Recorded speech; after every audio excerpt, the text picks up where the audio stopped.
Okay, I'm going to go ahead and introduce Dr. Jetha. Dr. Jetha is a scientist for the Institute for Work and Health, and he is joining us from Toronto, Canada, where he has shared with me that it is a sunny, nice day there today. And so we want to thank him and appreciate all of you for joining us today. Dr. Jetha is going to talk about what the future of work looks like to young people with disabilities. So with that being said, I'm going to turn the presentation over to him. If you have any questions throughout his presentation, go ahead and enter them into the chat and we'll see how to get those questions addressed. As always, there is the option to see the live transcription by clicking the button in the bottom of your Zoom window that has the live CC option there. So if there's any questions, go ahead and let me know in the chat. And with that, I'm going to turn it over to Dr. Jetha.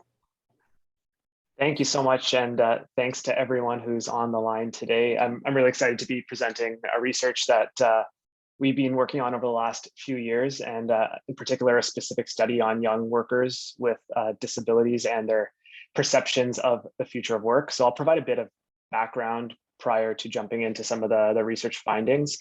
And I know this is a smaller group, so if obviously you can ask questions in the chat function, but if you want to unmute yourself and ask questions in real time about anything that I'm presenting on, I'd be happy to answer those questions just to kind of keep things going. One kind of tradition that we have in Canada, there's been kind of a movement towards acknowledging the lands with which we've colonized over the last century or so. So I'm just going to start my presentation by acknowledging the land on which the Institute for Work and Health operates, and that's the organization that I represent. For thousands of years, it's been the traditional land of the Huron-Wendat, the Seneca, and the Mississaugas of the Credit River. Today, this land is still home to many Indigenous people from across Turtle Island, and we're grateful to have the opportunity to conduct our work on it. And it's important for me to acknowledge that land, especially when we talk about topics like inclusion, because in Canada, there's still a lot of populations, in addition to people with disabilities who face barriers to inclusion.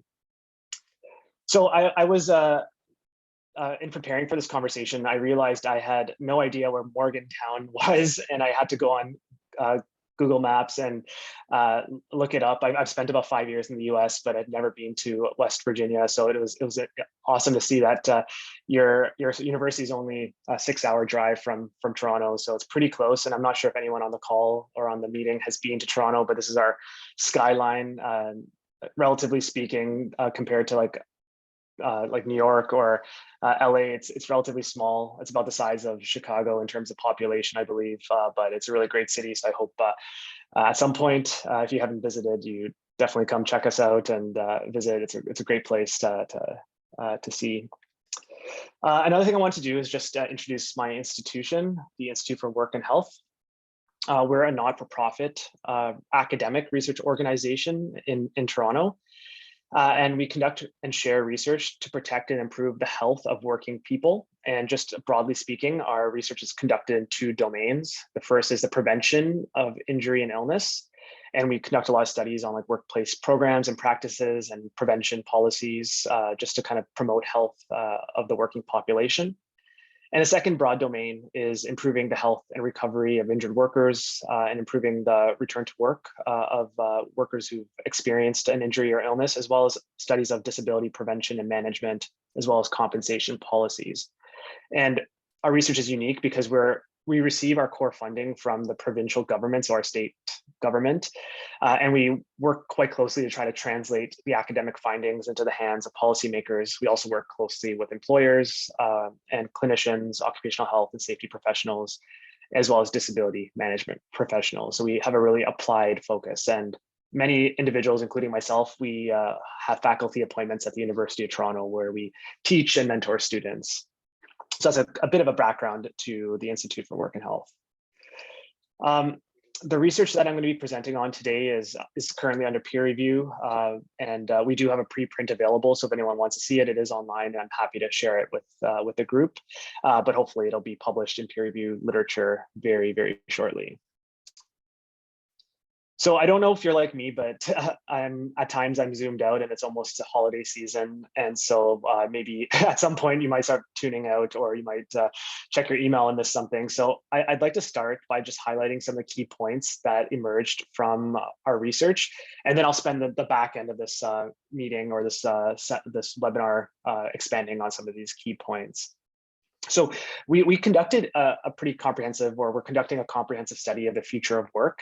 And as part of that, we're talking to young workers living with disabilities. And kind of the first key point that I want to highlight was that despite a growing discourse on changes that are occurring to the nature and availability of work, young people with disabilities in our research tended to be hesitant to think too far into the future. Instead, there was a greater focus on the present time and seeking a job with supportive working conditions. And that's kind of in line with what we know, but it was in contrast to what we were thinking in terms of studies of the future of work. So I can definitely expand on that a bit as I move forward. The second key point was that a lot of participants acknowledged that the digital transformation of the economy would impact their employment. And this was kind of thinking about kind of drivers of change as their employment conditions change in the future. Interestingly, those working precariously or in unstable employment were more likely to report that technology would disrupt their work. On the other hand, those working in a secure job highlighted that technology would be beneficial to their employment and maybe provide a level of inclusion that past they might have been denied. And very lastly, another key point was that participants in our research described the importance of gaining job skills, both technological as well as soft skills, to obtain jobs that are in demand, or they expected to be in demand in the future. Kind of in line with the earlier point, the nature of work arrangements, as well as the characteristics of a disability, created both barriers or facilitators to obtaining job skilling that was necessary to compete for these jobs. So I'm going to now move towards like the background. So I'm kind of going back and forth a little bit, but let's kind of provide an underpinning of some of the insights that led to us doing this work. So in Canada, I believe we have a population of about 38 million people. So relative to the US, we're quite small, even though geographically we're very big. Estimates suggest that about 1/5 of the population self-reports as having a disability. Data from our national statistics agency, Statistics Canada, show that about 2 million youth and young adults report living with a disability. The same statistics agency finds that youth and young adults with a disability, especially those that self-report a more severe disability, are less likely, to hold paid employment when compared to their peers without a disability. Also, data from Statistics Canada shows that close to 110,000 youth with disabilities are characterized as NEET, meaning they're neither in education nor employment, which in labor force data is a marker of economic exclusion. Of those who are classified as NEET, over 3/4 are able to work and want to work. And so this statistic represents a concerning gap in Canada and also highlights the importance of policies and programs that support entry into the labor market of young people with disabilities, as well as advancement policies and programs. So one key reason for studying the employment of young people with disabilities in particular is that they're in the midst of a critical period of their working life, which is often referred to as a school to work transition. So as part of the school to work transition, a person leaves educational roles, whether secondary or post-secondary education, and then enters employment. And they may make multiple steps to kind of get to the ultimate goal of finding full-time permanent work, if that is their goal. And that can include preparing to enter the labor market, searching for work, making efforts to move up within their job. And a number of studies find that challenges to employment during the school to work transition can have a scarring effect and contribute to difficulties with paid work that persist or that can persist across the working life. So really highlighting this as a critical time to promote employment engagement. Research that we've led at the Institute for Work and Health has highlighted the role of working conditions in the school to work transition, especially for young people living with disabilities. Our past research has shown that when a person enters the labor market in a job that is characterized by conditions which are more supportive and accommodating to a disability, they're more likely to experience higher quality employment, as well as hold positive perceptions regarding their work. They're maybe more satisfied, less stressed about their work. But the future of work is changing the conditions with which young people with disabilities are entering and advancing within the working world. As a a brief definition, I define the future of work as the large scale and rapid digitization and automation of diverse domains of working life. But it's not just about technology. The future of work is also coupled with social, demographic, political, as well as environmental changes. And it reflects a dramatic change to every industry and the transformation of all aspects of our working life, including where we work, how we work, and when we work. And in industrialized countries like Canada and the United States, the future of work kind of occurs in conjunction with ongoing industrial shifts that we're currently seeing, like the move from manufacturing sectors to knowledge-based sectors, the offshoring of work, the growth in non-standard work arrangements like gig work or microtasking. These are all things that are occurring right before us, and they're going to be exacerbated as the future of work is realized. One critical reason to study the future of work is that new occupations are being created. So in a recent study, economists at MIT conducted an analysis of occupational titles that existed in the 1940s and compared them to occupations that existed in 2018.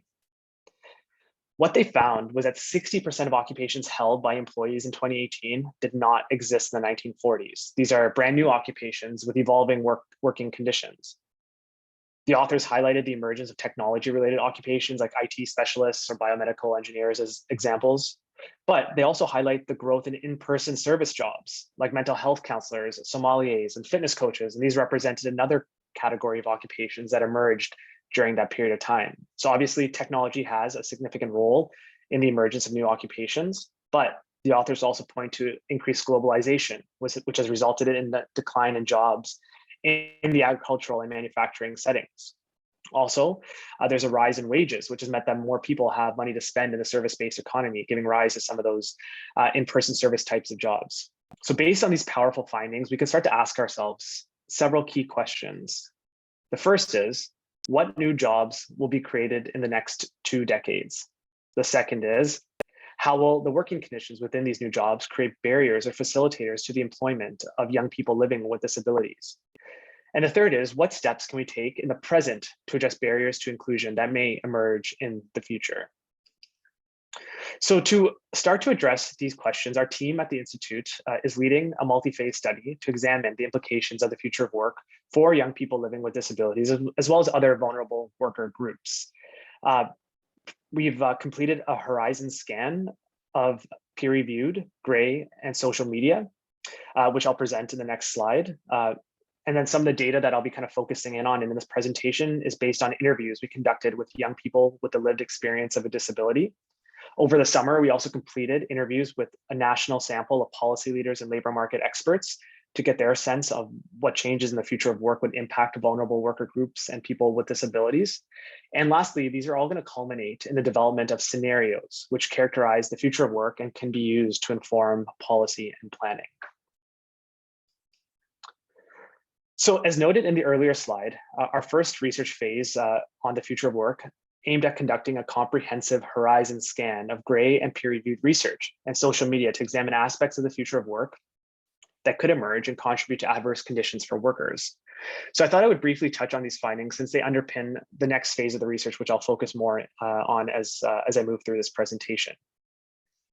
So our team identified 9 key macro trends from technological, social, political, as well as environmental domains that characterize the future of work.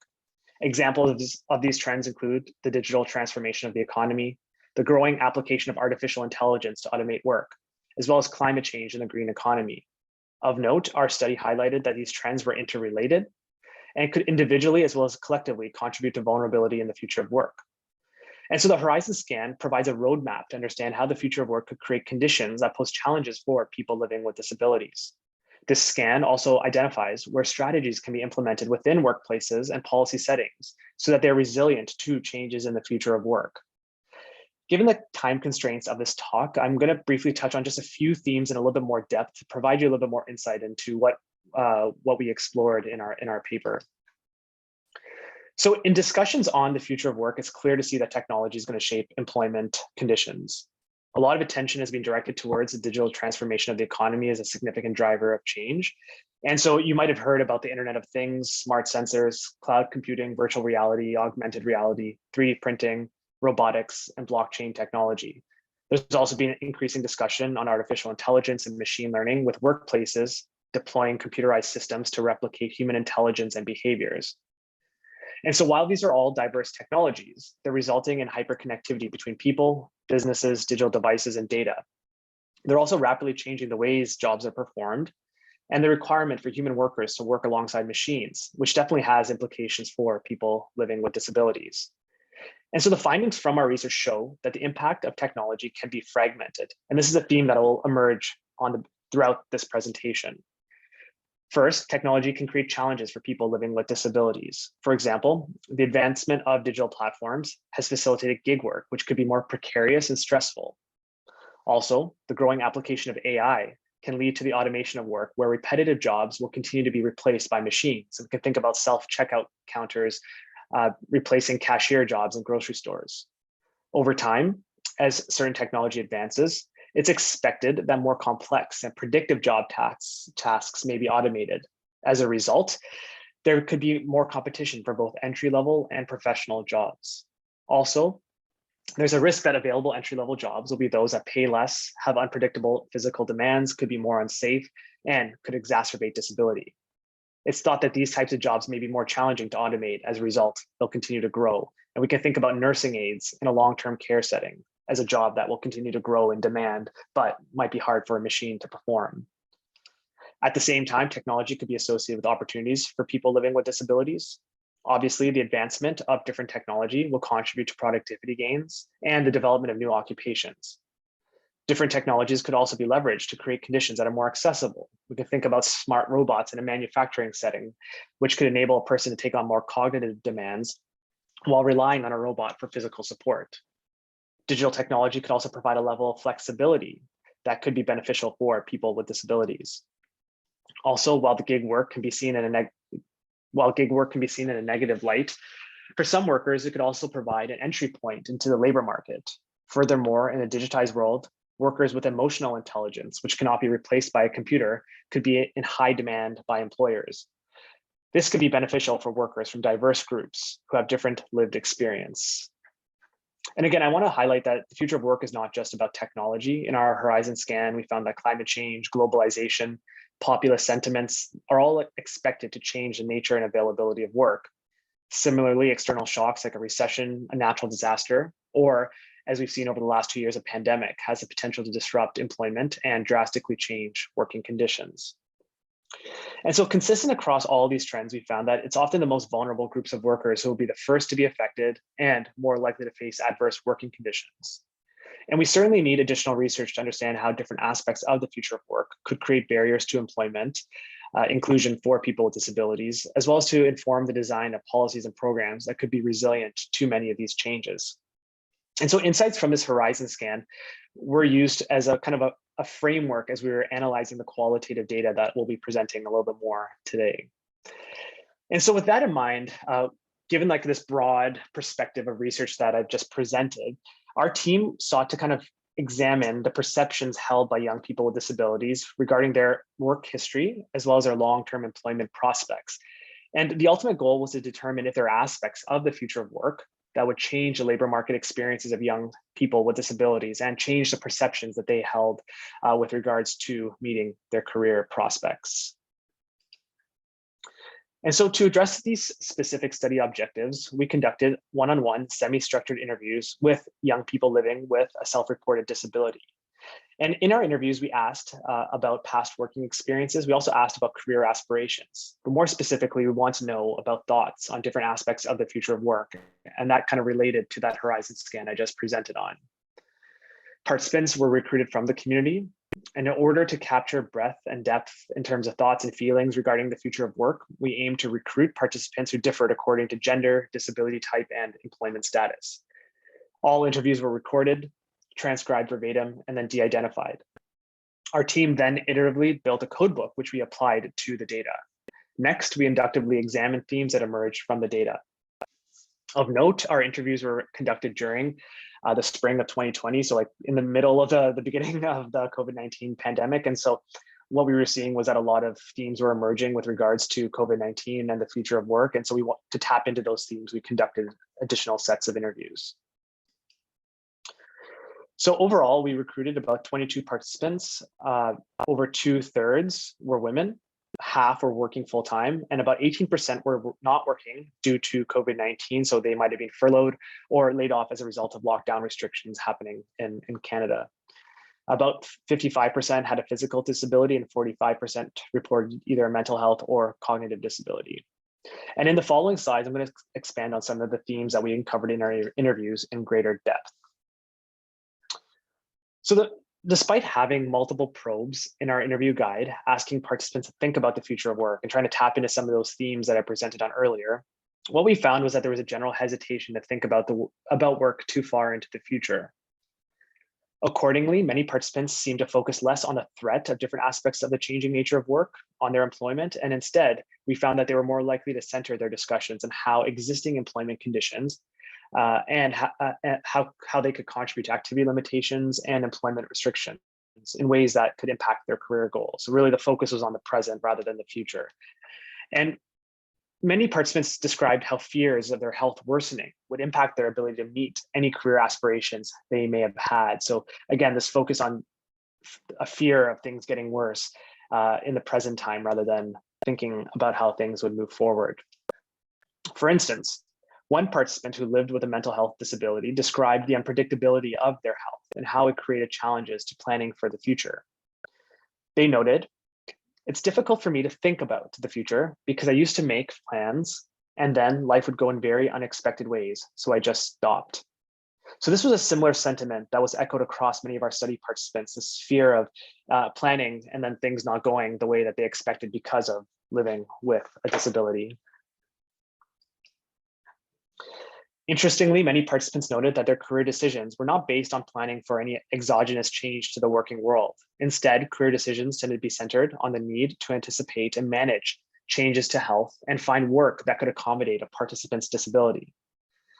Participants also described not wanting to leave an accommodating job, even if it meant that job might be susceptible to disruption in the future.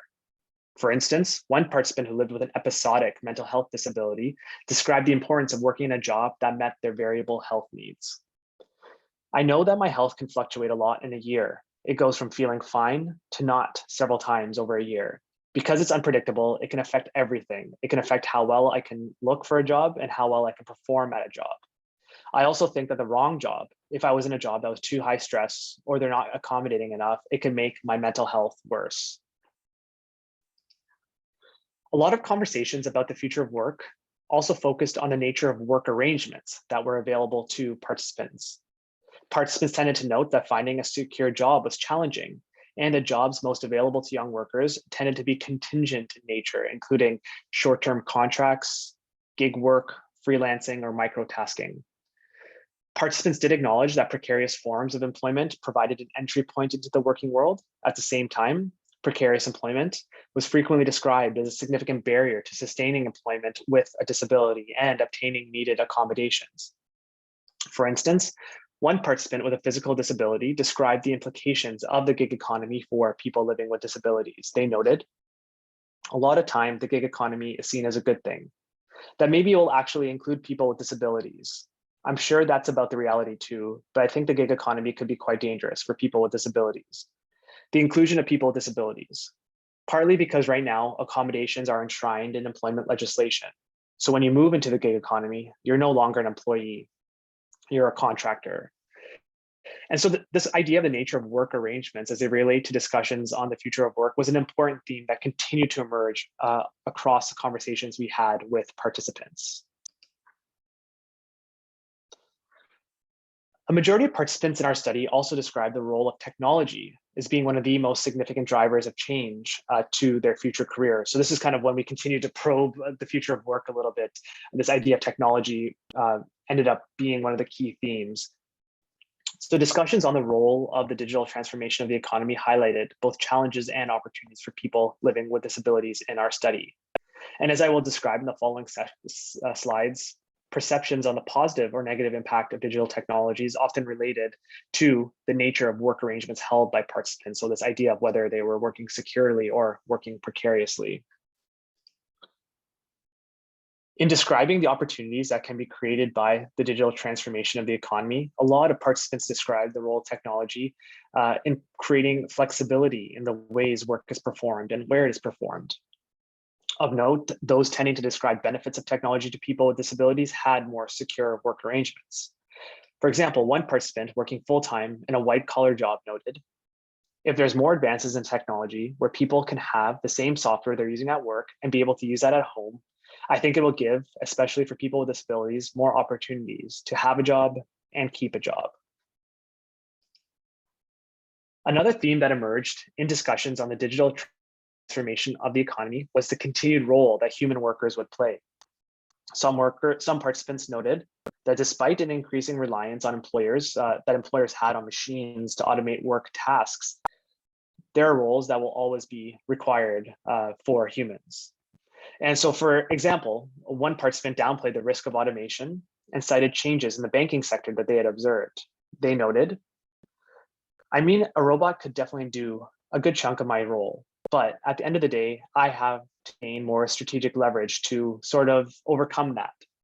The people operations is always going to be a factor. I mean, you see bank tellers and the ATM machine coming in, and yeah, it took some jobs, but now they phased it. Work on client management. And so to ensure that the opportunities associated with the digital transformation of the economy are realized, several participants indicated the importance of employer or policy level supports to ensure the inclusive design and application of digital technologies. These participants noted that if employers maintain an eye towards accessibility, they could implement technology in ways that foster productivity and also ensure that people living with disabilities are not disproportionately disadvantaged. This balance between productivity and inclusion was described nicely by one participant. I think that technology can only do so much if those technological advances are not paired with structural and institutional attitudes of accessibility. When I look at technological advances, they seem to mostly prioritize an ethic of productivity. And so when it comes to disabled workers, technological advancement help business, and it also helps employers, because now disabled workers can be just as productive as non-disabled workers. Despite the potential benefits associated with the digital transformation of the economy, there could be some negative effects. Participants working precariously were more likely to report that the use of digital technology would result in them being displaced from their employment. For instance, one participant working in a part-time temporary customer service job described the negative impact technology was having on their employment and their thoughts on the future. I don't think technology would be a good thing in my job because customers could interface with a computer screen and it tells them everything they want to know. What use are us to be there? We're dispensing information. The more technologically advanced things get, it's less likely they'll need us. Stemming from reflections on the digital transformation of the economy and their career aspirations, interview participants evaluated the match between their job skills that they possessed and the types of jobs they anticipated to emerge in the future. And this represented the third and final overarching theme in our research. A majority of participants indicated that having at the minimum a baseline level of digital literacy would provide the skills necessary to enter the workforce. For example, one participant who had completed a Bachelor of Arts degree had a career goal to obtain employment in a tech-based startup company. This participant talked about obtaining coding skills to compete for entry-level available jobs. They also described gaps in obtaining these technological skills as they progressed through their post-secondary studies. This participant noted, a lot of startups look for people who just know Python or even basic web development. So I had to learn a little bit of HTML and CSS along the way, and here are participants talking about the coding skills they're developing. I do see the utility of having a tangible and hard skill because university teaches a lot of soft skills. But again, it's not even about the piece of paper referring to the university diploma. It's about being able to utilize it. And this was a theme that popped up throughout our interviews, that many participants described feeling unprepared for the changing world of work, even after they left college or university. Aligning with discussions on skills for the future of work, several participants described the role of developing soft skills, such as empathy, communication, or teamwork. They noted that these were uniquely human skills that could be valued by employers because they cannot be automated. At the same time, some participants described challenges faced by people living with disabilities in obtaining these soft skills because oftentimes people with disabilities tend to be excluded, especially socially, from workplaces. And so one participant highlighted this concern and the steps they took to obtain soft skills. They noted, I'll take on sort of advisory positions, and that's my way of improving my softer skills, which I think sometimes that's also been a challenge for people with disabilities, because some people with disabilities experience extreme social isolation, and that makes it challenging to develop your social skills, which are honestly in the future of work seem to be bigger than an actual degree. I think that's also a barrier. So I'm always doing a bit of that as I grow in my career. Aligning with the previous slides, obtaining job skills outside of formal secondary or post-secondary education was described as being critical to obtaining jobs in the future. Yet, participants reported different barriers to building job skills outside of that formal education setting. Some of these barriers stemmed from having a disability. For example, one participant reflected on their past challenges they faced at university and how the thought of taking on more skills building initiatives was overwhelming. Originally, when I went to university, I was planning on doing an undergrad and then training to be an occupational therapist. A few years into university, that just had to go because I could barely finish my BA. I was mush by the end of it. So I couldn't really think about doing other school. Now I'm not much anymore, so maybe one day, but it's still closed. I wouldn't rule it out completely, but it's difficult to think about. Aligning with these earlier themes, we found that those working precariously highlighted challenges to obtaining job skills, which included having the time or scheduling predictability to take courses outside of work, or not being eligible for employer-led training opportunities. On the other hand, participants working securely and in white-collar jobs reported that they were more likely to receive an employer-provided job skills development opportunity. For example, one participant working in a full-time permanent job in the publishing industry noted, one of the appealing things about this company that I've come to was that they give a yearly stipend that you can put towards education. One of the big things in my industry, as much as I talk about how much I love books and the printed books and all that stuff, there's also been a big movement towards data and data analysis and trend patterns and that kind of thing. I've had it in my head, taken a few classes this last year looking at computer science and statistics, things like that. And so we heard similar sentiments from those working in professional jobs who are more likely to report having access to job skills initiatives. And in comparing those to those in precarious types of jobs where job skills were less likely to be provided. And that kind of created this trap that we identified in our participants, and one that needs to be explored a little bit further. And so just based on the themes that emerge from this data, there are several study implications that are important to note and kind of can provide some practice and research implications. First, we certainly acknowledge the need to manage the challenges that exist in the present so that young people with disabilities can enter the current working world. At the same time, a focus on the present may limit planning for the future or taking steps to anticipate how aspects of the future of work could impact a young person's ability to sustain employment and move up within their career. And so disability employment service providers should encourage young workers with disabilities to balance short-term and longer-term perspectives and take steps in their career planning that account for the changing nature of work. Finding a job that is secure is a second key theme, and it can pose an important determinant to success in the future of work, especially for young people living with disabilities. Based on past labor market studies, we've found that precarious forms of employment are becoming more commonplace. And as we found in this study, working precariously could expose a young person to a work environment that may be less accommodating and more susceptible to technological disruption. Working precariously could also pose obstacles to job skills development opportunities that will enable a young person to move up within their careers and compete for those jobs of the future. Indeed, additional programming should be focused on creating pathways to secure work arrangements for young people living with disabilities and strengthening social safety nets for those stuck working precariously. Aligning with literature on the future of work, digital technologies represented both barriers and facilitators to employment. Employers should take an inclusive design approach to the development and application of digital technologies to ensure that young people living with disabilities are not disproportionately disadvantaged in the future. Interestingly, while most participants in our study described technological implications, there was less of a discussion on how other driving forces in the future of work could impact employment. And so we encourage young workers with disabilities to direct their attention to the impact of other aspects of the future of work, like climate change or changing political sentiments, as these too might represent significant disruptors to their employment. Despite technology shaping the future of work, participants acknowledge that human workers will continue to be an important element of our labor market. And so participants pointed to soft skills being highly desirable to employers as they look for work, and those who have skills that cannot be performed by machines as being those that are most likely to find work and sustain employment.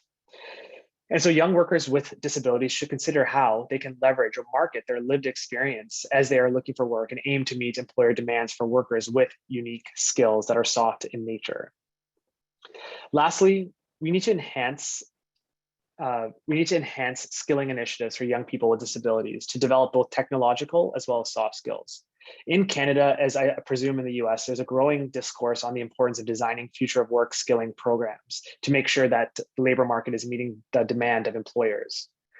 Developers of these programs should be cognizant of the unique needs of young people with disabilities and the different barriers and facilitators they may face in the working world. So, as I described in the introduction, the research that I presented on today is part of a larger program of research. And so as we advance in this program of research, there are several important future scholarly directions that we're taking, and that will produce more outputs that hopefully I can share with your team at some point. So in the summer, we completed an interview study of a national sample of policy leaders, employment service providers, and labor market specialists. Findings from the study are going to be used to unpack the perspectives on the future of work held by those designing policies and programs. And the goal is to complement the insights that we generated in this research to provide a complete picture of the implications of the future of work for people with disabilities. Secondly, we're in the midst of a Delphi study of diverse knowledge leaders and people living with disabilities on the specific strategies that can be implemented in community-based policy and educational settings in the present to promote inclusion in the future. Findings from the study will produce applied recommendations to address challenges faced by young people living with disabilities. And in the spring of 2022, we're going to start a scenario planning process with our research and partnership team to construct narratives of the future of work for young people living with disabilities. And these narratives can be used in combination with other phases of our research process to inform strategic planning and the implementation of recommendations for policy change and programmatic development in ways that are resilient to the future. And so just to end, I'd like to acknowledge the funder of this research, the New Frontiers in Research Fund, which is one of our federal granting agencies. I'd also like to acknowledge the Canadian Arthritis Society, which is funding a portion of my salary. I'd also wanted to acknowledge my transdisciplinary research team, which includes researchers from across Canada, as well as the United States and internationally, who have played a significant role in this research. And lastly, I just want to include some of my contact information here. I'd be happy for you to reach out if you have any other questions that you can't ask during the Q&A period. And just encourage you to follow me on Twitter because we post events and new research that comes out. And lastly, if you want to know more about the Institute for Work and Health, I would encourage you to log on to our website. We have a monthly e-alert, quarterly newsletters, and event notifications that we post on our newsletter. We also have a Twitter channel that's pretty active, as well as a LinkedIn and YouTube channel where we post different presentations and research findings that we do produce. So that concludes my presentation. So I think we have about 15 or so minutes where folks can ask questions if they have them. And I believe I see some chat questions. So I'll open it up to the moderator to coordinate that. Absolutely. So if anyone has any questions, I'm trying to see the chats. There may be some things that came directly to you. But if anyone has any questions, go ahead and feel free to unmute and ask Dr. Jetha. Dr. Jetha, thanks for that presentation. I really enjoyed it. Working with individuals with disabilities, specifically in the area of employment, is near and dear to my heart.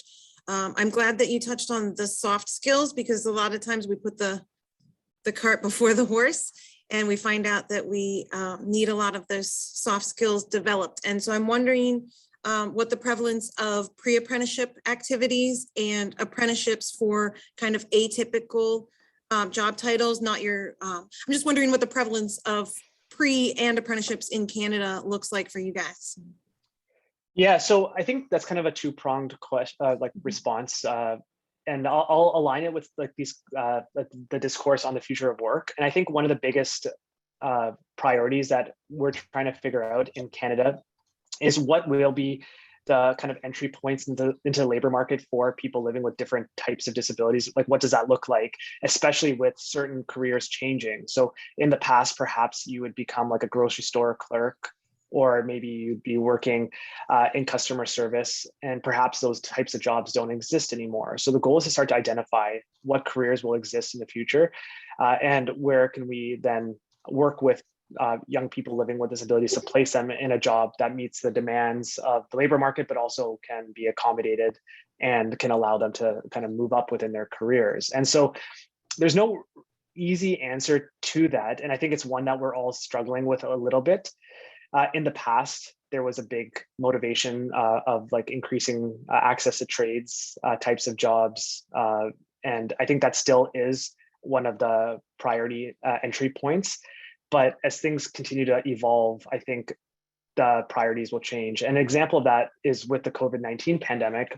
In the past, a lot of participants in our research had said to us, I had asked for work from home arrangements, and I was always denied that accommodation. People told me that that could never happen. But the pandemic hit and everyone is moving to work from home, and everyone had that option available to them. And so a lot of the participants in our study were excited by that and lamented on the fact that in the past they were denied that accommodation. But I think that holds a lot of promise then for people who in the past found commuting to work challenging, who required more scheduling flexibility. And so this is an example where technology might hold benefits and might allow for unique entry points that in the past we might have overlooked. So I guess it's a more nuanced answer, but hopefully that's helpful. Yeah, it is. And you kind of asked a question I didn't even ask by mentioning the labor trades, because I think something that we're really trying to push for, I think across the country here in the United States, is expanding apprenticeship opportunities beyond your typical labor trades. So an apprenticeship for pharmacy tech, an apprenticeship retail. And I think that language is not familiar to a lot of people, because we're used to thinking bricklayers, pipe fitters, because that's been the typical apprenticeship pathway. But I'm hoping that that gets expanded to all the different, I mean, you're looking at labor market projections, and I always try to get young people to look at those projections so that they choose a career pathway that's still around in 10 years. Yeah, and that's kind of the point, right? And it's kind of neat to hear you kind of acknowledge that as someone who's working as a practitioner in this area, if that's what your role. And so I think that's a great perspective, and it's important to continue to encourage that thought process. Like, will this job exist 10 years from now? And if you are in a job that seemingly is changing, how can you start from where, like, be where you are, but then upskill yourself or reskill yourself so that ultimately you can kind of pivot and be as relevant in the labor market. And in my opinion, some of these changes, while they're going to create a lot of complexity, I think there could be huge opportunities. And I think it's up to practitioners and researchers to work together to figure out how we can magnify those opportunities in ways that allow people to excel within their working world.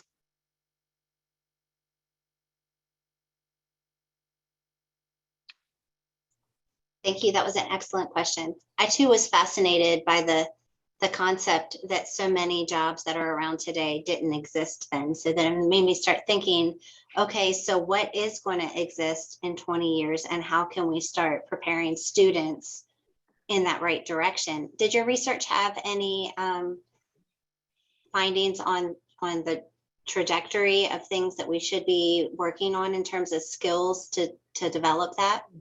Yeah, and if you want, I can probably send some research that's being done. There's a huge discourse across all industrialized countries that focus on skills of the future, and I think partly because employers are seeing that all workers, not just people with disabilities, all workers aren't meeting what they see as like the changing world of work. There's a lot of skills with regards to technology, as well as with regards to like soft skills that aren't being met by the current labor market. And and we're seeing this post-pandemic where there's a labor shortage. There is in Canada, at least, especially in certain areas of the country which are less populated. And so I think there's a lot of focus in Canada as well as in other industrialized countries focusing on this topic. So I'd be happy to send you some of that offline. Thank you. Any other questions for Dr. Jetha? Yes, I have a question. Earlier, you mentioned about job skills gap. What proactive steps has Canada taken to help individuals with disabilities to integrate into the community and fulfill those jobs? Yeah, and that's a fantastic question. So I think a significant part of that discussion has focused on like the current and existing labor market. So there is a lot of programming that works with people with disabilities, either within educational settings or in the community. And the goal is kind of like the placement and training programs that your team is probably quite familiar with. But I guess one of the questions that I've challenged a lot of the stakeholders that I work with is like, what are ways in which we can modernize the current programming so that it evolves to the changing world of work? And I think there's not enough research, both like applied or kind of theoretical, to help kind of bridge that gap. But I do know that the Canadian government in particular, in light of like the growing job shortage and the large number of people with disabilities in Canada, like 1/5 of our population has a disability. And if a significant proportion of those are excluded from the labor market, that represents a whole untapped segment of the labor market that can fill jobs and fill job shortages. And so that's become a big focus of the Canadian government, is how to make workplaces more accessible and how to create future skilling programs that are, I guess, accommodating to the needs of people living with disabilities. And so I think it's kind of an ongoing process and one that hasn't been tested, and there's no evidence to show what works and what doesn't. But I think there's a lot of innovation going on in this space. And another thing to note, that in Canada, we have signed on to the UN Convention on the Rights of Persons with Disabilities. And as part of that, our federal government has taken a significant number of steps to create branches within our government that are enforcing the UN Convention on the Rights of Persons with Disabilities. And that's kind of led to a lot of major corporations making their workplaces more accessible and removing barriers to inclusion. And so that's kind of also a part of the discussion as well. Okay, thank you. Other questions for Dr. Jetha?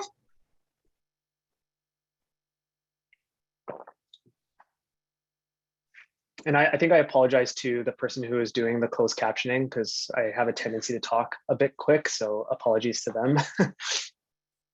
Thank you. Questions?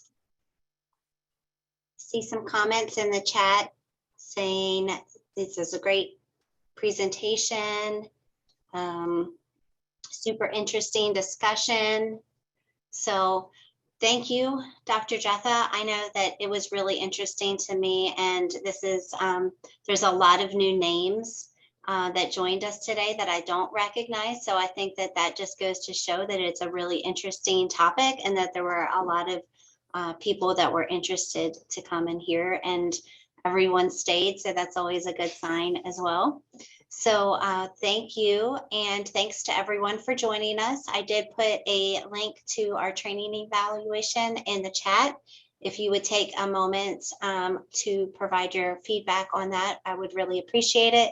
And then after the presentation today, if participants would keep an eye out for an email coming from Courtney Lanham that will have some follow-up information in the email, as well as a certificate of participation for those of you that are wanting to be able to document this for continuing education, credentialing and purposes for that. So, and then as always, the presentation, give us a few days to get it captioned and archived, and we'll get it uploaded to the CED's website under Grand Rounds, which is listed under our education and training section of the website. So if you've heard something today that you want to go back and follow up on, you can go back and check that presentation in a few days. You can also feel free to share with others. Hey, you missed a great presentation. Check it out on the CED's website within the next few days. So thank you all for joining us and have a great rest of your day.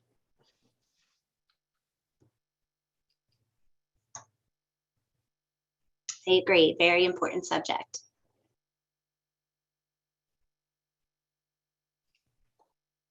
Thanks a lot, Melanie. Or sorry, Melina. Yeah. Sorry, how do you pronounce your name again? Melina? Oh, it's Melina, yeah. Melina. Well, thanks so much for everything. And it was nice presenting to your group. Hopefully there was some interest in it. Absolutely. Thank you so much for joining us. My pleasure. Have a good holidays. You too. Bye.